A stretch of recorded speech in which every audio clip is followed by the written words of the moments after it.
Let the wave wash over me.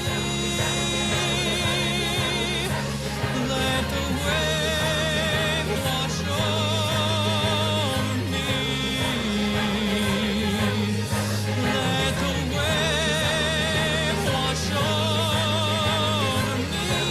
Oh, let the wave wash over me.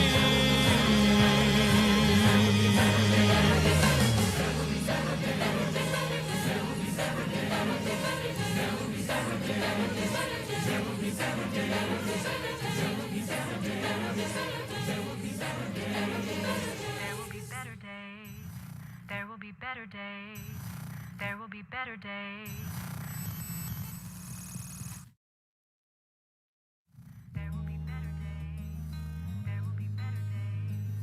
There will be better days. There will be better days. There will be better days. There will be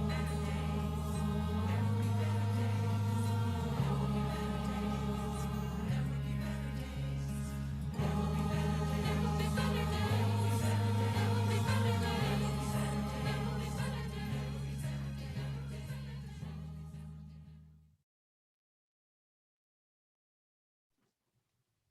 We've come to our time of joys and concerns. Thank you to all watching on YouTube. We will see